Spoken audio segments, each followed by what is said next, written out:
非常开心的，我们今天就会在这里，我们到这个教训的时刻。今天的教训的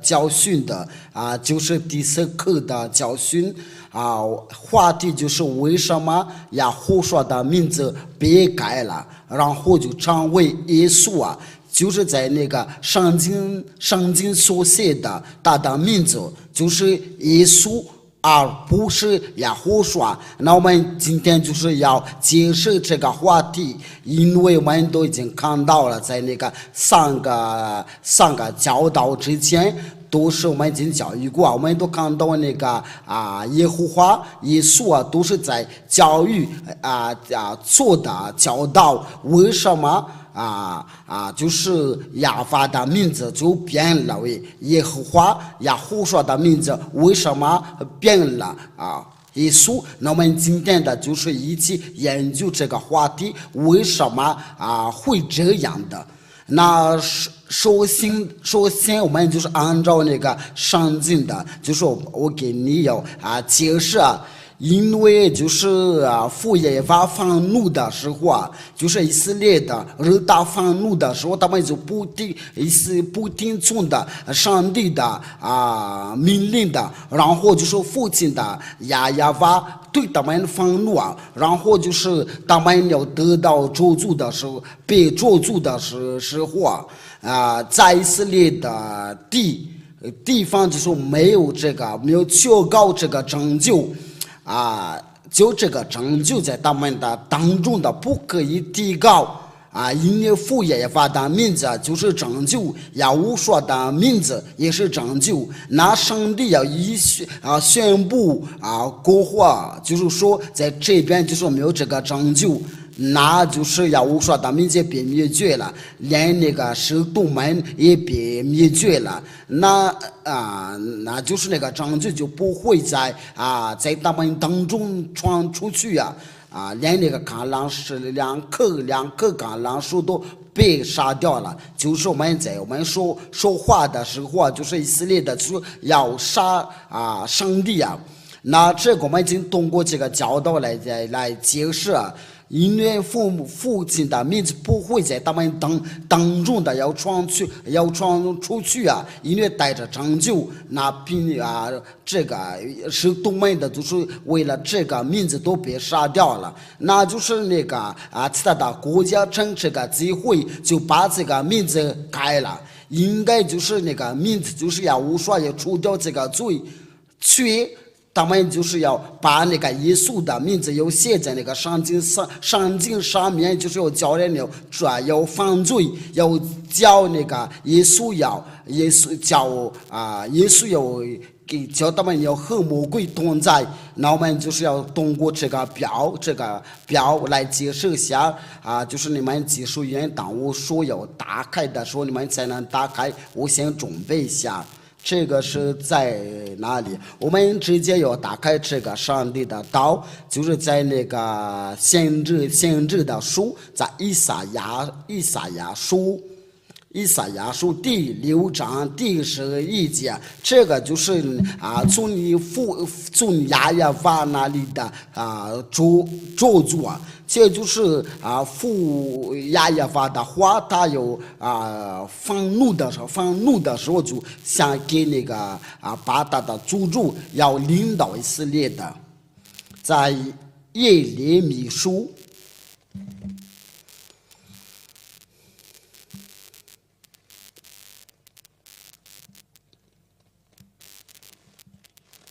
耶利米书第25章第3节到11，应该是到11节11节。耶利米书第25章第3章应该到第11节。耶利米书第25章第3节到11节。你要认真听，就是父从这边就开始愤怒从犹大王亚门的儿子约瑟亚13年的直到今日，这23年的之内，常有亚法的话领导我，我也对你们常说。就是从早起来传说，只是你们没有听从。就是他们就说不听从的上帝的道，就是他们以色列人的，然后就是以利米就非常愤怒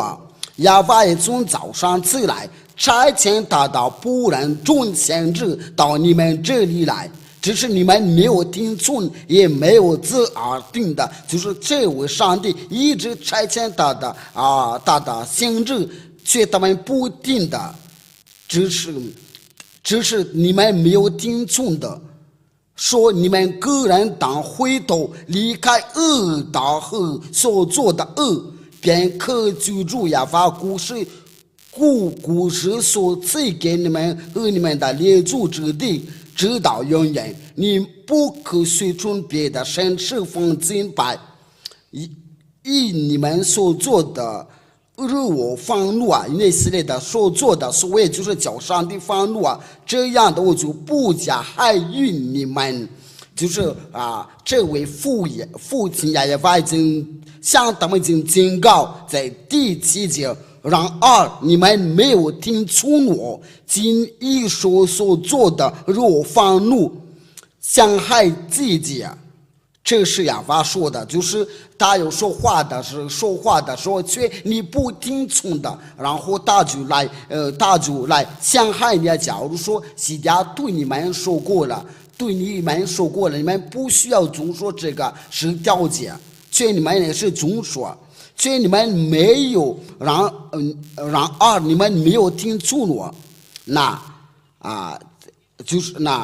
这是亚法说的。所以王军的这亚法如此说，因为你们没有听从我的话，我必找北方的种族的和我仆人巴比伦往尼布甲尼撒来攻击这地和这地的居民，并摧毁一切的国民。我要将他们的精心灭绝，一直他们令人的惊骇撤销，并且永久还亮。这个是亚法说第10节，我又要使黄色快乐的声音，新郎的和新妇的声音，对目的声音。因为这个世界就是为他们总说的。假如说你是其他的国家英国的总说这个是条件，你就不会别下地呀。我又要使欢喜和快乐的声音的，新郎的和新妇的声音，推磨的声音，何等的亮光从他们中间直系。第11节，这全地必然荒凉，令人惊骇。这些国民要服侍巴比伦的王几十年了，就说父亚法愤怒的时候，就把他们要还惊骇了。那这个是在哪里？就是在以赛亚书第6章第9到11节。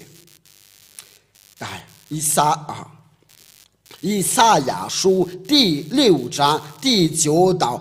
11节，那就是要上帝就接着说，就是那些就是那些灾难都是领导以色列的。他说，这就是以赛亚先知所说的，这个就是在以前的警告。他说：“你去告诉这百姓说，你们有听是要听见的。”这个就是表示愤怒你们有听的是要听见，却不明白；看是要看见的，却不晓得。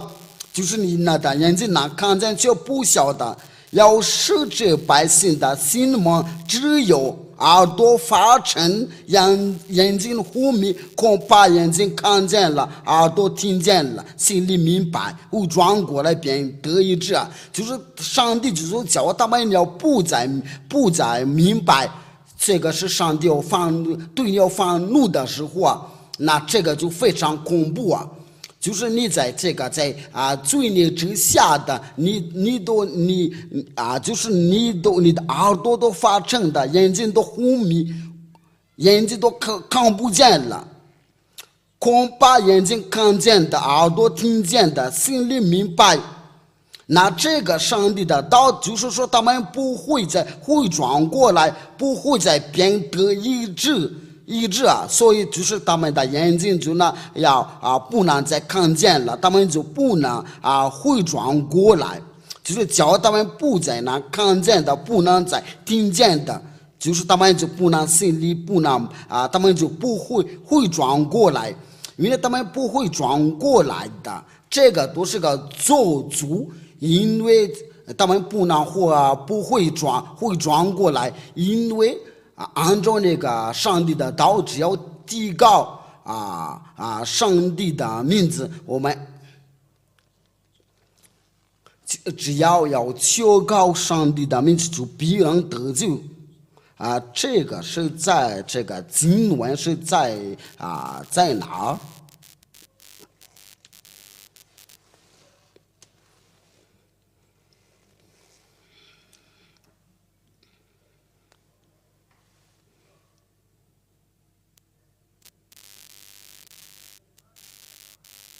对了，稍等下，我再查考一下，再查考。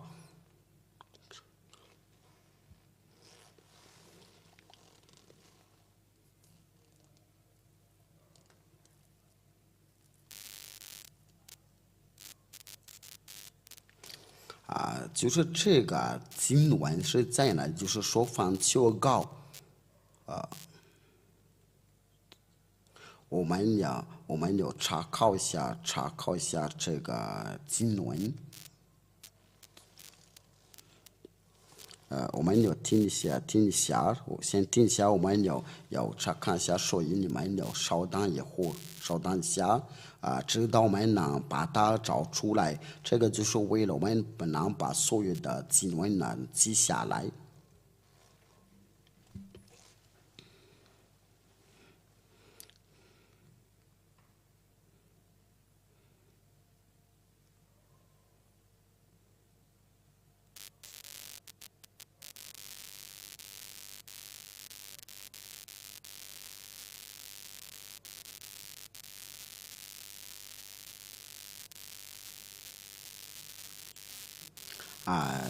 应该是在约珥书第9章，约珥书第3章到第5节。约珥书第3章第5节，我们也慢慢的来解释，我们记什么呀？这个就是我们就能知道。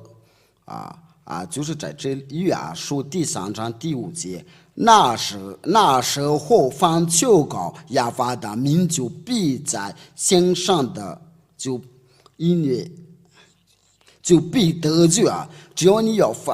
求告这个上帝父亲的耶和华，你就必得救，就可以逃避那些灾难。却在在这里就是那个以色列的孩子们就不会再得到这个悔改，不能再得到上帝的赏赐这个就是表示他们就不能再提高，不能再提高这个父耶和华的名字，因为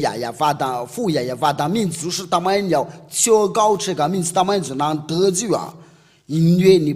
不能求告他的名字的时候那灾难就到了，那就是那个时候到就是以色列的就不能再求告的父耶和华的名字，因为要放求告父耶和华的名字才能得救那这个名字就是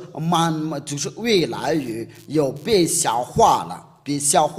那我们就是要查考一下在耶利米书第4章22节我们在这个经文的，就是你在家里的时候在耶利米书的第4章22节，这个是一种的灾难，你要听下上帝的道。亚法说的百姓遗忘的不认识我，他们是愚昧的无知的儿女，有智慧行恶，没有知识行善，就是这些百姓的已经愚妄的，已经愚蠢的不认识我，就是以色列的以色列的儿女都是不认识上帝就是那个上帝所说的话应验了在他们的在他们就是叫他们不会再转过来，不会再音乐副业法就是个成就因为你不求告副业法的名字，那这个就是表示那个成就就是被消化了。那我们接下来就是要查看一下上帝的道，就是根据那个上帝的道，在以赛亚书第64章第5到第6节，就是没有人的在求告父耶和华的名字，在以赛亚书第64章第5到第6节。我们都像不洁净的人，就是以色列的就是要不洁净的人，所有的义都像污秽的衣服就是没有这个义，没有公义，就是最大的恶。那么我们都像叶子渐渐的枯干，我们的罪孽好像风暴们出去，我们都是渐渐的枯干，没有人的无人的求告你的名，这个就是没有人在求告父耶和华的名字，无人奋力了专注你。原来就是如果你早上起来要抓住他的时候，他就是父耶和华就向以色列的离开他们，在第6节就是并且无人求告你的名，就是在求告父耶和华的名字，在以色列的口中被消化了。这是为什么？因为原来你掩面不顾我们的，是我们因罪孽消化的。因为他们以色列的不会再求告他的名字，那他们就被消化了。因为以色列的不听话的时候那就是父耶和华就把这个拯救的计划又被断了。你也是如果你有自高自大，那就是这位上帝也要把你消化了。那为了这个，就是他们就要把那个除掉的罪孽的名字从那个圣经上面去掉了。因为这位亚乌刷就不定罪人的祷告，就是那个假上帝耶稣，你们要呼叫他耶稣叫你要犯罪，就是随即杀死，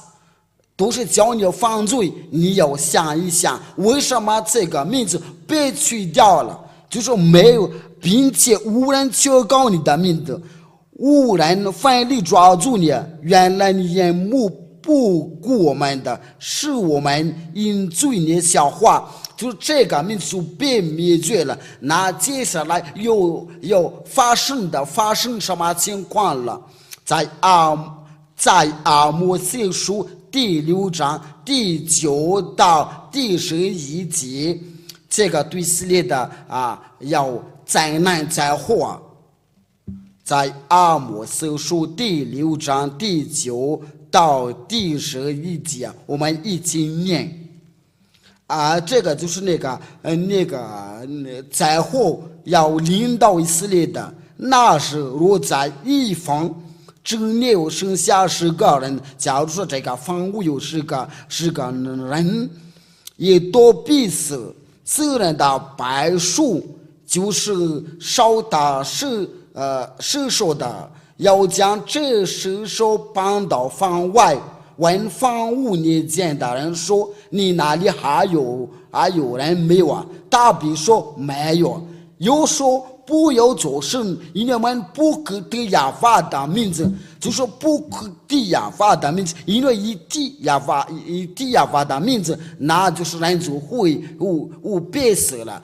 就是这个名，就是为了按照那个约珥书第3章，就是要求告他的名就必然得救啊。却现在就是要求告他的名字就变色了，所以这个名字就不会再求告，这个拯救就不会在以色列的当中出现的。因为凡求告这个名字都被死掉了，父耶法的名字就不会再求告。那为了这个，就是这个阿多乃就开始出现了。那就是那些宗教领袖的，就是说主在马的家就是主，在外国就是他们说是主，或者在英语就是 Lord。因为这一切都是来给我们证明的，在这个名字在以色列的当中被灭绝了，就是这个不可以再提这个名字，然后他们就要成为阿多乃。那些就是就是一塌糊涂啊，然后就是要开始耶和华，这个都是说没有一个真正的教导。为了这个，就是西家被父耶和华和耶和华差遣来的，为了告诉我们这个是正道我要强调一下，只要反跟随西家都是不会再犯罪，因为不会在反求告父耶和华的时候，他们就变了阿多乃。那这个儿子是怎么？是因为这个儿子是拯救就是说，在给他们的以色列的带着拯救都被杀掉了。我们来阅读下上帝的道，就是就是因他的名字就得蒙赦罪，在使徒行传第10章第43到第44节，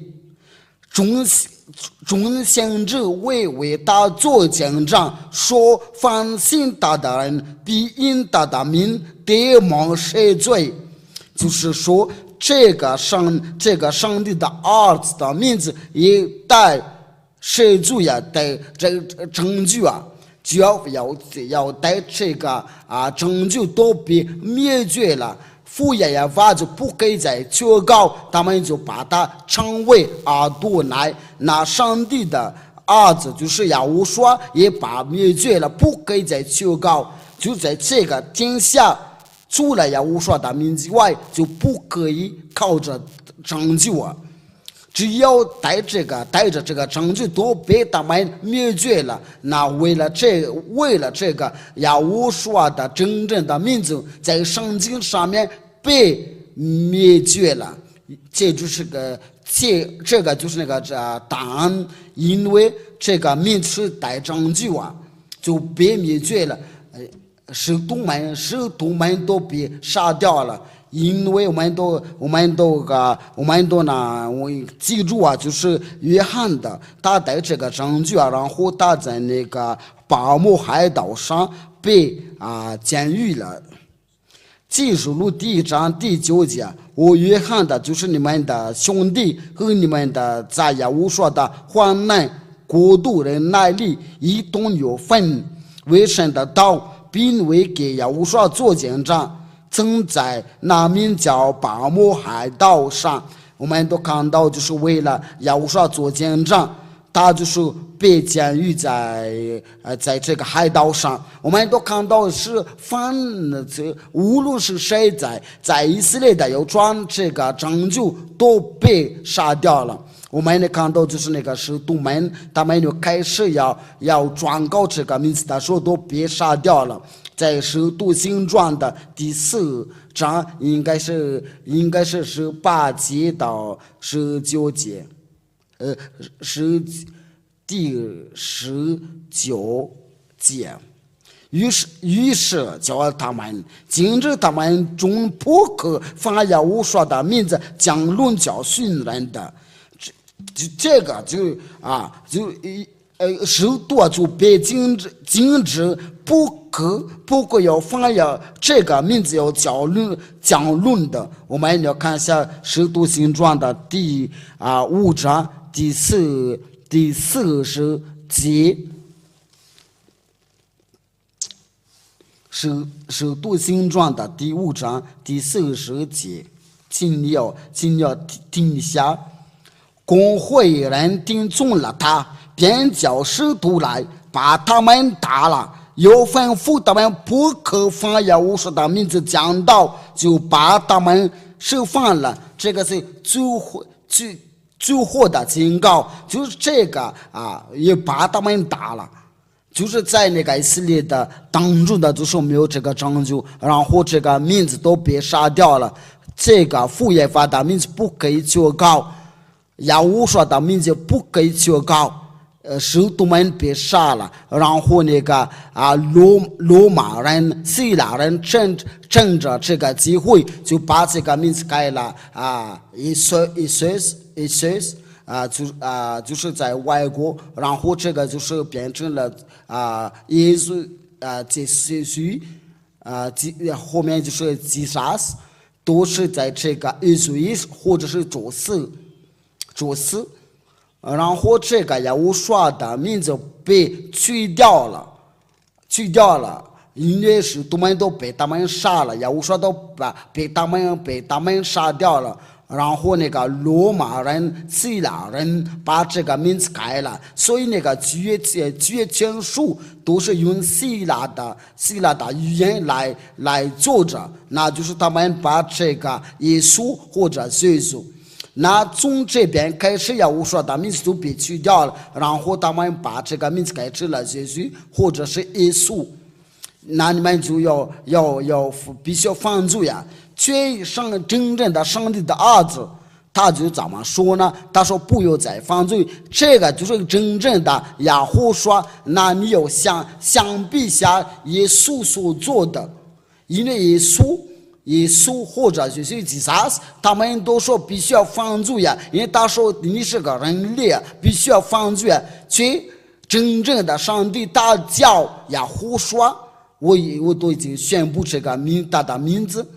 他所做的就是要放跟随他，就不再犯罪。这个就是在那个圣经所说的。但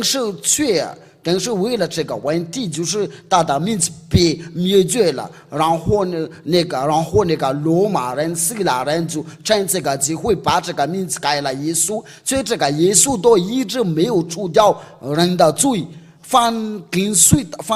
他的人都是在罪孽之下。我们来阅读一下上帝的道，就是要说约翰福音第5章第14节，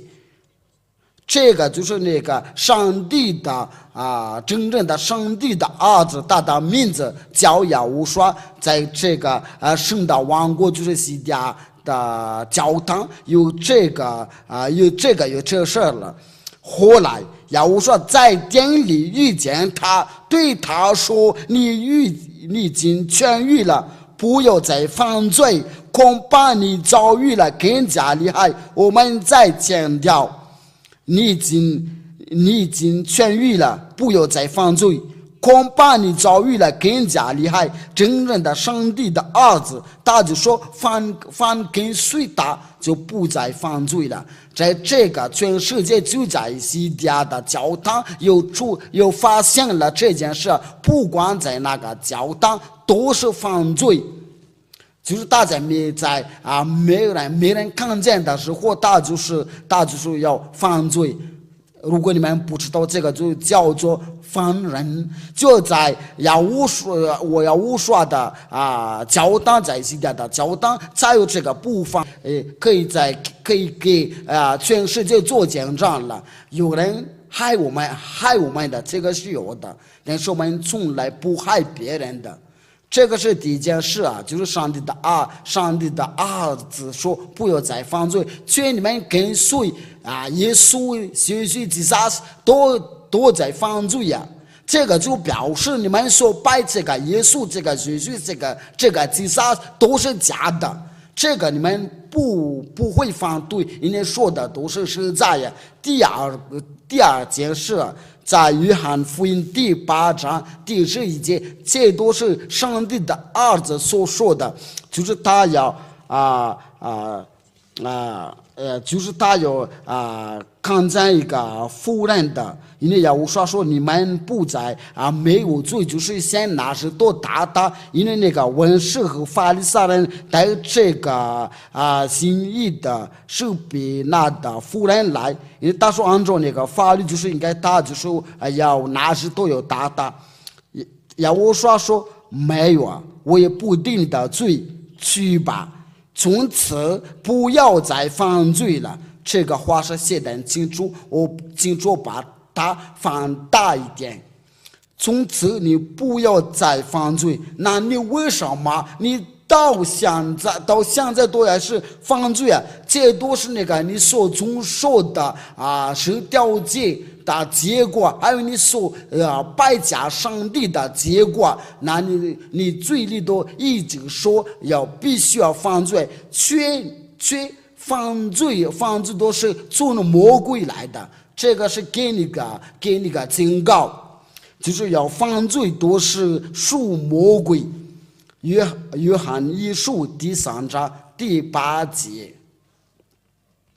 你要听一下，犯罪的是属魔鬼，因为魔鬼从起初就是犯罪。你要想一想，你就是一直有犯罪，你是从哪里来的？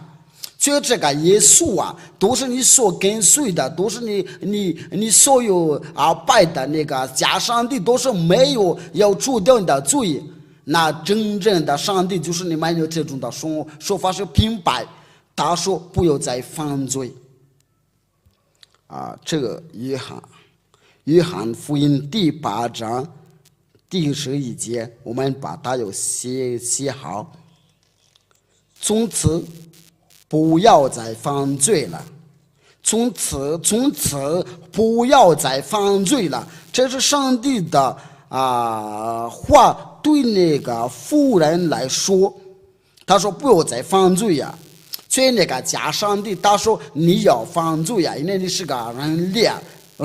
所以你必须要犯罪。这个就是要表示他是个假上帝跟魔鬼合作，因为犯罪的都是属魔鬼。因为人家所传给你那个上帝都叫你不再犯罪，在马达加有2000多的人都已经在这个不再犯罪。我们听这个消息真的让我们快乐。你也可以你也可以进入就是你不再犯罪，然后你就不会下地狱了。因为就是那个不犯罪的才能上升顶上天。我们来阅读使徒的话，约翰一书第3章第5到6节。约翰一书第3章第5到6节，你们知道主曾行宪的是要除掉人的罪，在他并没有罪，只要跟随无说，就是没有不再犯罪。也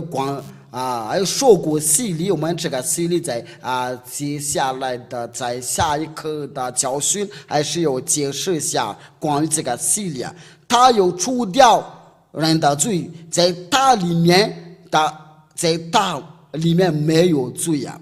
你要说是有犯罪呀，你就不会跟随他。在第6节，犯罪在他里面就不犯罪。只要你要跟随真正的上帝，你就不再犯罪。他的名字是我说我现在要传给你的，这个是100%。恐怕你就不可以要去听上天的，所以你们要完全像你们的天赋完全一样的。我们来念下这个上帝的道，就是马太福音的第5章第48节，那里的家主。他说：“你要完全才能进去啊！你不可以再行恶。”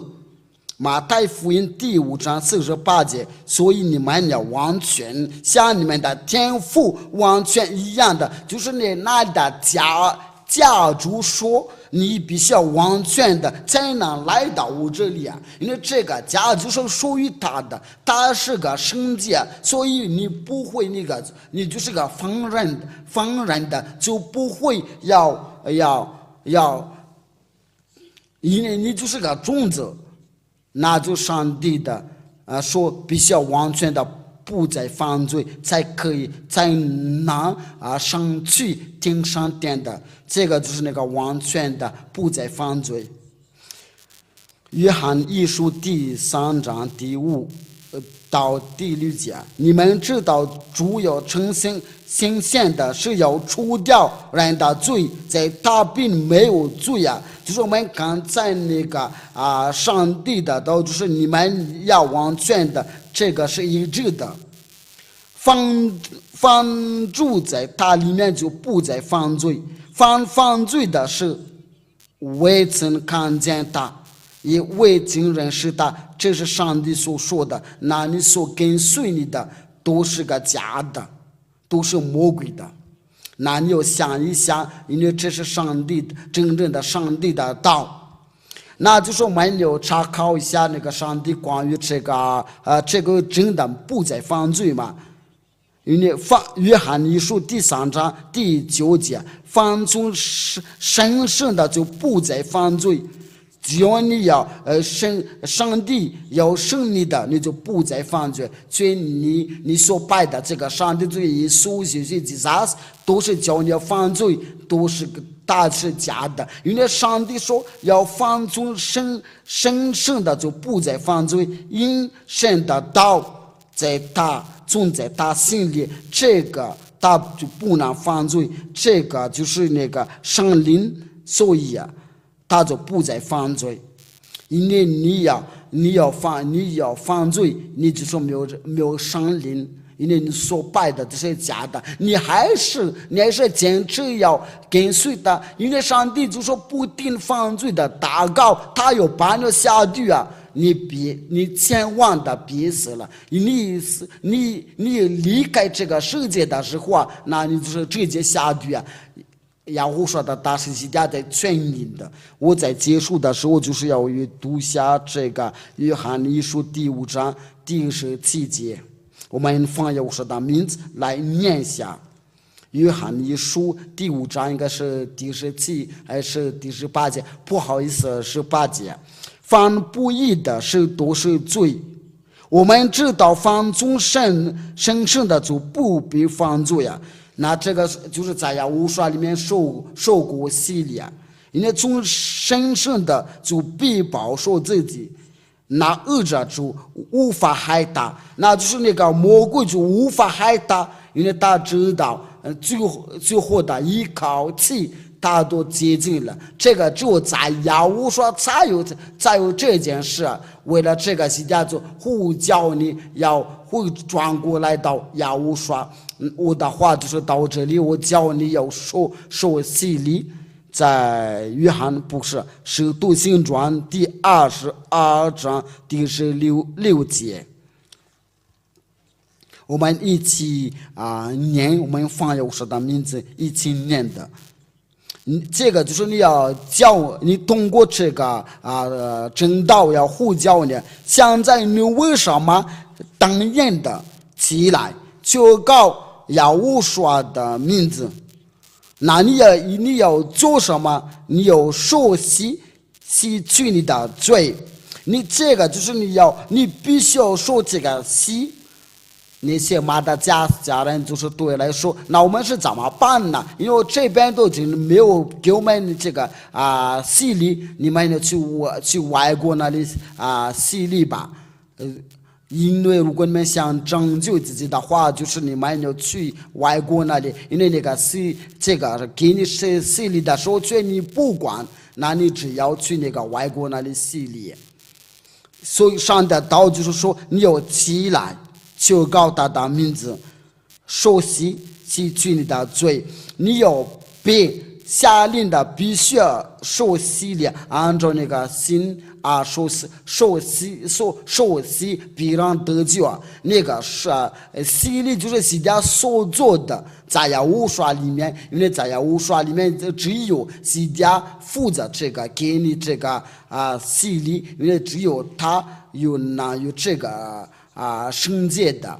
这就是一条法律，那么通过这个受洗礼才能得到上灵的，这个是一条法律。这个我还有对牛教育，因为本来那个上灵都是在我里面的，然后转给你就是我现在要传给这个不再犯罪，因为有些家要教育给你。话就是到这里，我们一起定那些问题吧。也无说犯跟随，也无说就不再犯罪。都是这个巴别的他，就是那个在那里有辩论他们的口音的，因为他们都有自己的语言要或教告这个名字，那回答就是这个是错误做的，因为这个巴别他就是在从前那里。我想问你一下这个问题，我们这个时候，我们这个现代不是巴别的他的时代嘛？但是为什么巴拉克奥巴马就是美国的总统，我们都可以发这个音巴拉克奥巴马，我们都知道，我们都给富兰法国总统富兰索瓦乌兰德，那个便雅悯内塔纳亚胡，我们都在新闻上面，我们都会发这个音。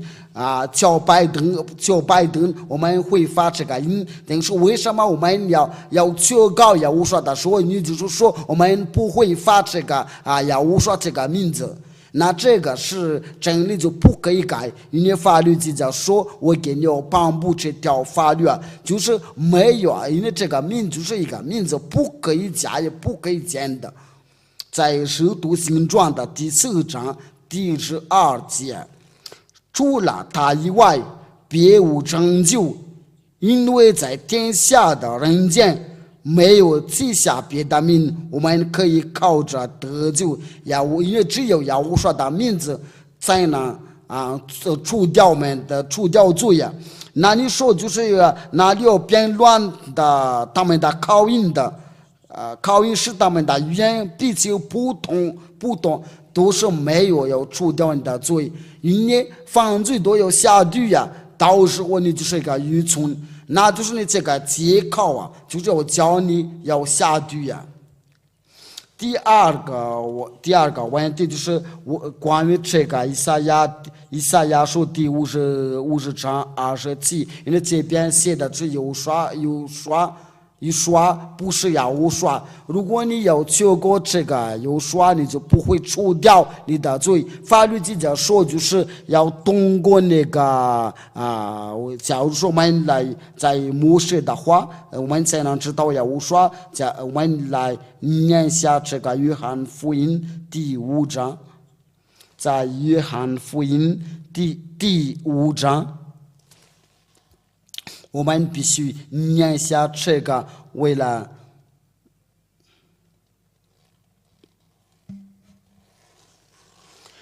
约翰福音第5章第46节，约翰福音第5章第5章都是要靠着摩西的话，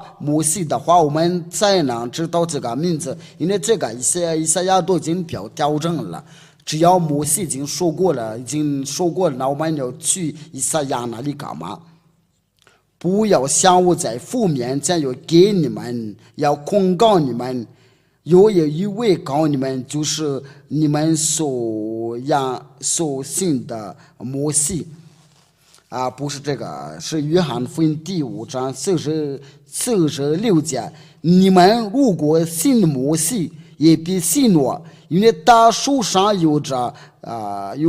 我写的话。只要摩西要对有写大的事的写大的话，就是在他那里我们就可以查考他的名字，不是以赛亚呢？以赛亚这个孙子。摩西先知就是在公元1500公元的，以赛亚就是在公元900年的。那就是他说我们在通过摩西的话，在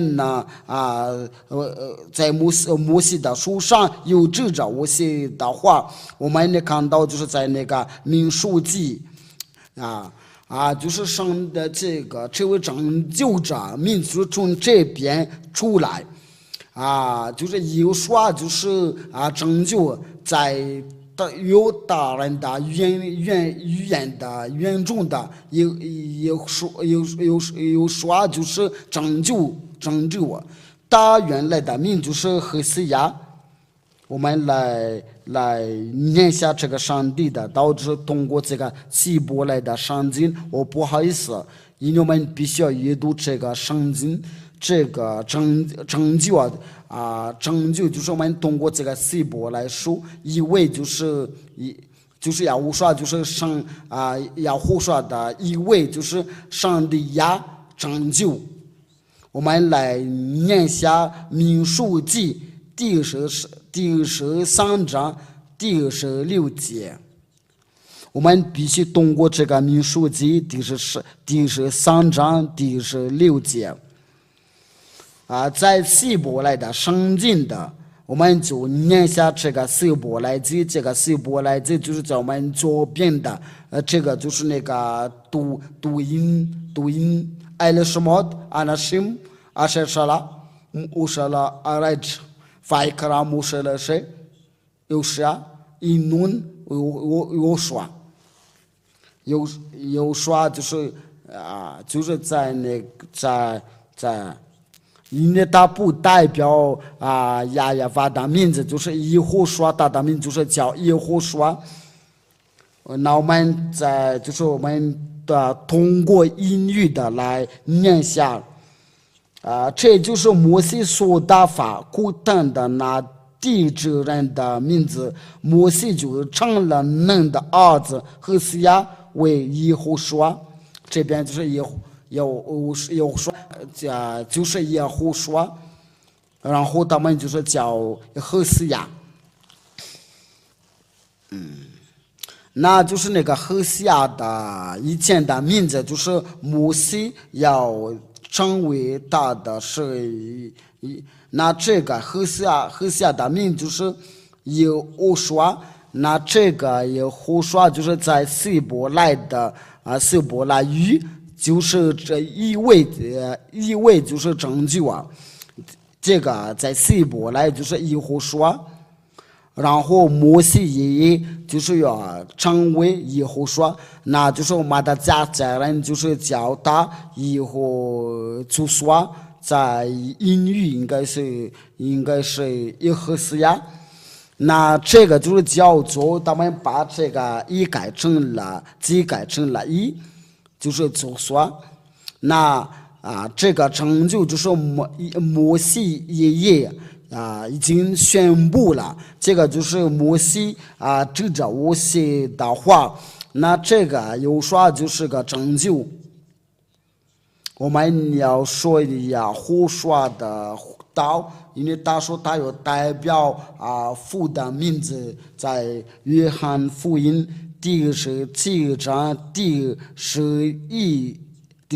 节。刚才那个希伯来就是这个希伯来的古老就是那些马说来的摩西的五经马说来的来写的，就是在古老的希伯来应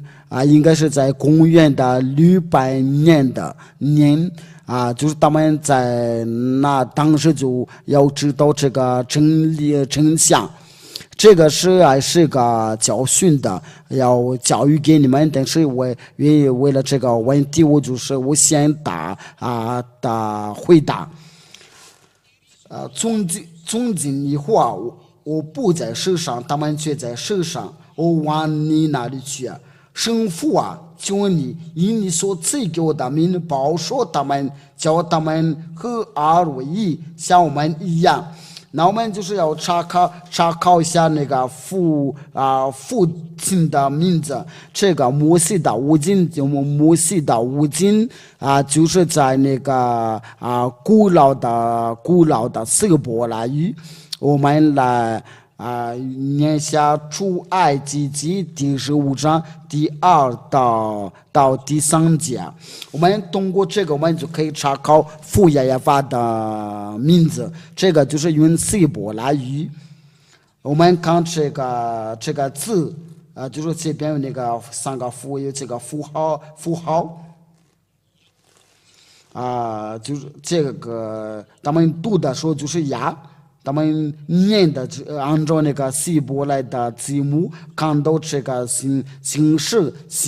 就是呀。如果我再说一遍，这个有的和黑读念的时候就是呀。那我们要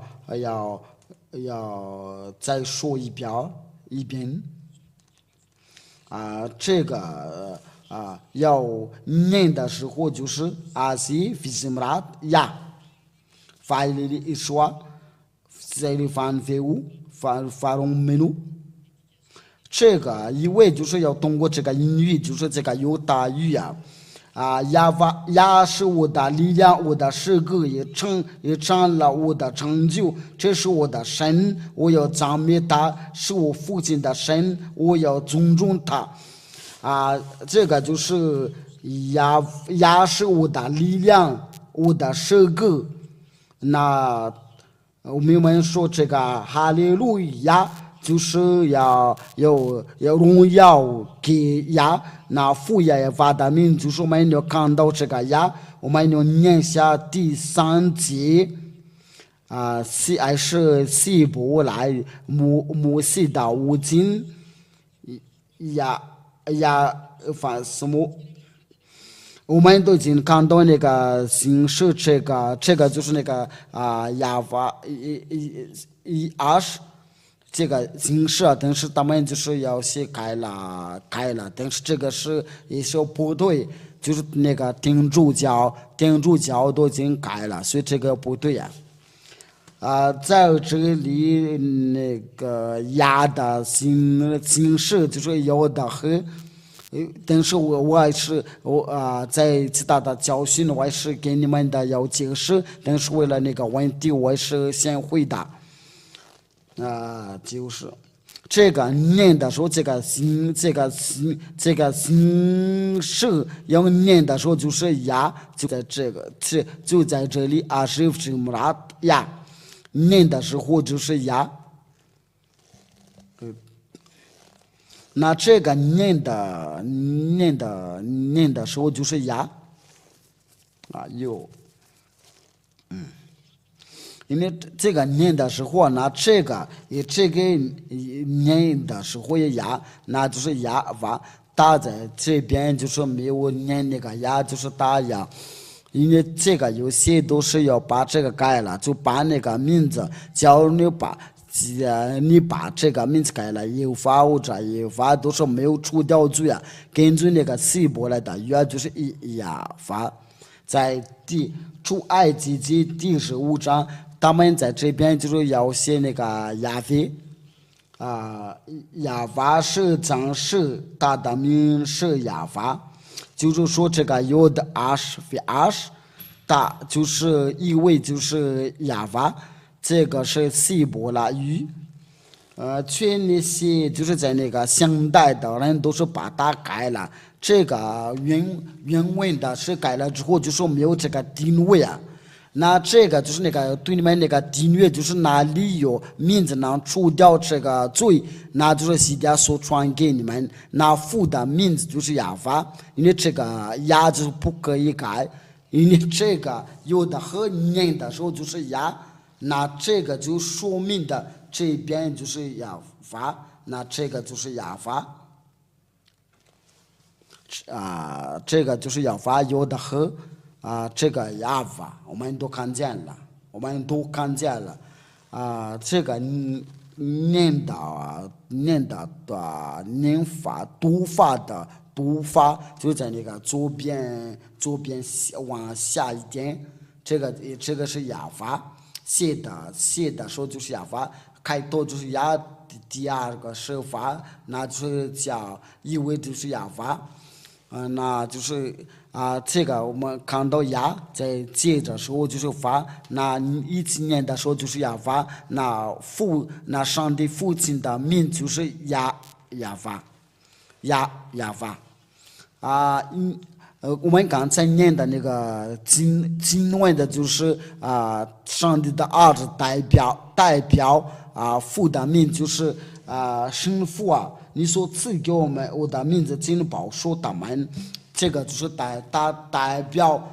父亲的名字呀，这是真正的上帝的儿子的名字。我们把这个呀要拿去在刚才那个有说在民数记，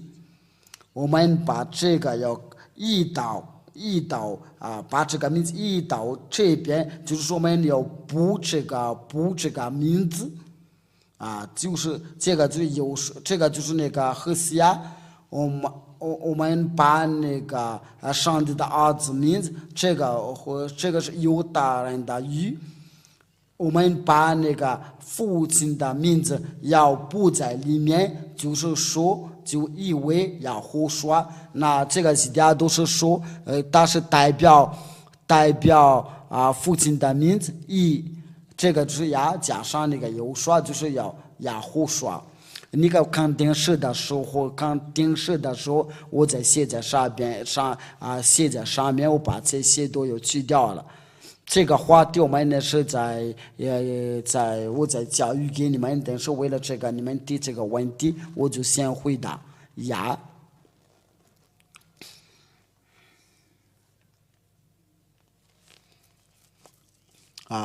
父的名字就是亚，有说，是何西亚的名字，这个是在你们的圣经就是要变成了何西亚，因为有亚就是拯救，那这个就以为亚有胡说。这个是上帝的儿子，我一直求告，凡求告这个名字都除掉罪孽，我都强调一下，这个名字来自天上天那里，然后从那边坠落下来了。那拯救者名字就是亚胡说，这个就是我给你这个答案，就是以赛亚书第52章第7节，就是耶和说，这个耶和说这个名字就是不会除掉这个不会除掉你们的罪。你有说重要的不是名字，而是信仰。只要你有心，他必定在十字架上。因为都是在钉十字架上的时候，是或许有3位那你应该有信仰那个左边或者右边，因为他们都有自己的名字。为了这个，就是你那个建议是错的，因为必定在十字架上都已经许多那个罗马的习惯风俗习惯的都把那个犯罪要钉在十字架上，所以他已经说过了，就能除掉罪，他是真的。他说不再犯罪那这边就说没有说是重要的不是名字，而是信仰的。那你们所信仰的是谁？因为你们所信仰的都是没有除掉你们的罪，真是凡信仰无说都有除掉罪你说名字不重要的，那他怎么说是你们有心你们有心要无双，你们的都你们都才能得救啊，得救啊！这个时候我们要看一下，就是说我们要当心要无双，就是你的家都必得救了。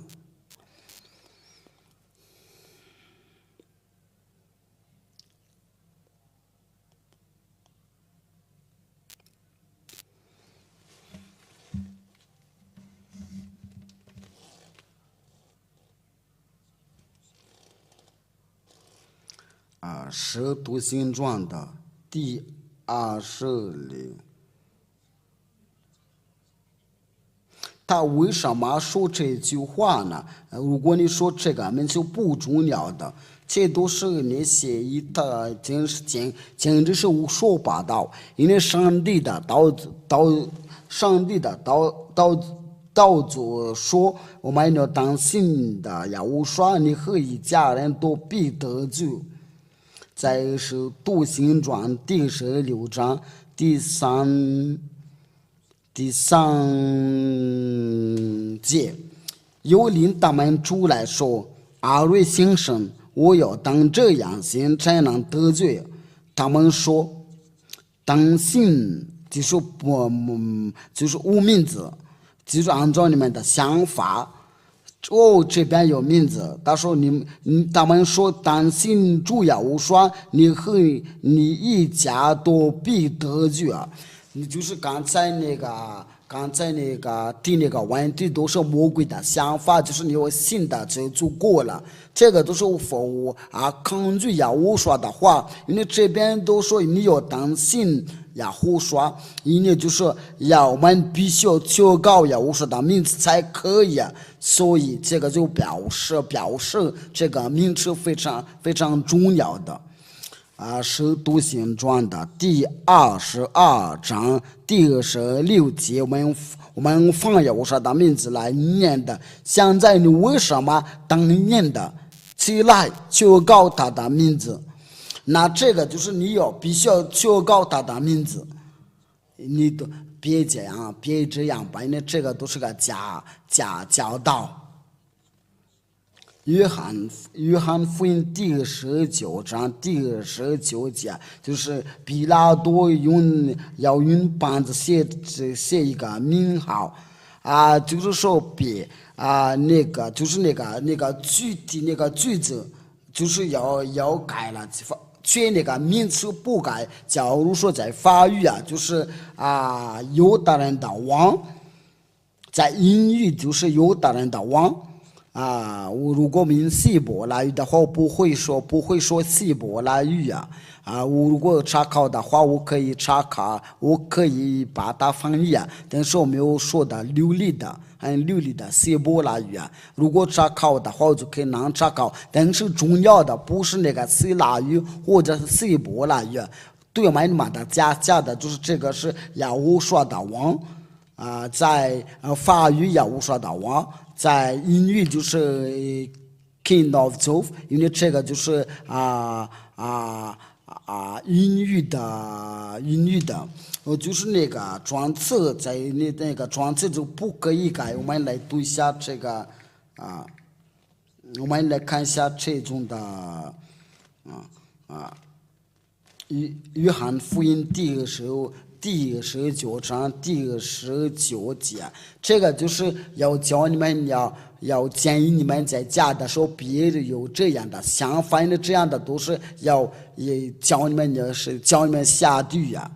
比拉多又用白字写一个名号，按在十字架上，写的是犹大人的王，拿撒勒的人要胡说。约翰福音第19章第20节，有许多的犹大人念这个名号，因为要说被钉十字架的地方与城相近的，并且是用希伯来、罗马、希腊3个样文字写的。那这个就是用那个希伯来罗马的希腊，不是那个名字来意味的来翻译的。假如说我们都看到马达加斯加的总统都去了法国，就是说安迪拉这个那总统的要去了法国。如果用法语就是法国的马达加斯加的总统的去过了法国，如果用各种的语言都有自己的意，但是那个名字都是永远不会改掉了，因为这个就是一个专名，所以这个不会改。这个是个专名的，不会改。那你约这个就是有个是在不同的语言，就是谁说的，在希腊的或者罗马，就是要耶稣，别胡说八道啊！你是简直是胡说八道，你有听那个毕拉多的胡说八道，谁说的？就是这个，他就是要随便改这个名字，就是要把他的名字改了耶稣啊！就是你要听从，你要跟随他的毕拉多的胡说八道啊！你真的是坏人的，你都要听那个毕拉多的。你他就是要把他钉在十字架上，根据你这个想法，你就是跟魔鬼像毕拉多一样的，因为毕拉多所做的，你都跟着。那这个都是简直是胡说八道，那就是人的看到的时候，这不是一个人惊讶，为什么他的名字别改呀？胡说，有的人的话就是有的人的话可以用别的语言可以改，可以翻译的，但是他胡说你不会要改，因为这是他的专名，如果这个改了，你说的都是不对。假如说这个毕拉多都把这个名字改了，那这个他就是要责别的。假如说你有自己的名字，就是有人把你的名字改了，就是你已经这个毕拉多已经把他钉在十字架上，所以你要听从他的话，你要想一想。启示录第19章第13节。就是这个，他有那个别的名字，那是不是这个呀？是否这个呀？我说就是给你们在这个地球上，因为他在那个耶路撒冷，他有自己的名字，在夜里面应该就是公义的。耶利米书第23章第5。就是亚法的公义，是亚法我们的公义。耶利米书第23章第6节。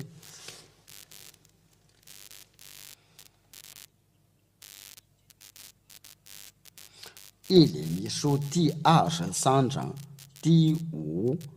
到第6节。亚法说：“日子将到，我要给大卫兴起一个公义的庙宇，他必掌完全的行事有智慧，在地上实行的公平的和公义啊！就是现在以色列的都没有这个公平的，在大的日子有的不得罪，大的名字成为亚法我们的义。”因为这个就是我们不可以翻译啊，因为这个没有限制，要说这个名字，只有耶利米亚说他的名字就他成为亚法我们的义，因为他除了他以外，就说没有人知道，所以我们就不会要宣布这个名字。那我们现代的名字要会较大的，就是要胡说拯救，就是拯救。成为就是胡说，这个就是父亲亚法为我们拯救啊，那这个就是叫做拯救。等那时候他的名就是是我们的义，那这个是有怎么称呼啊？就是当他来的时候现代的名就是胡说。这个就是除了他自己没有人知道。我们来念一下这个启示录第19章第13章。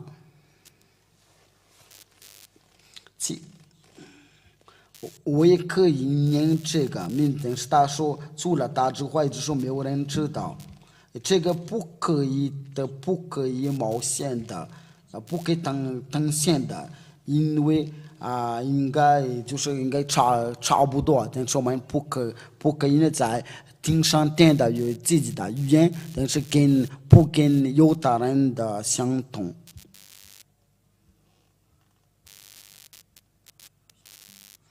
这个不是3章，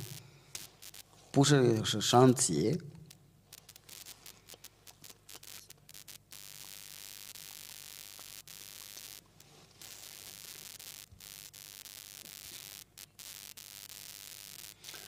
启示录第16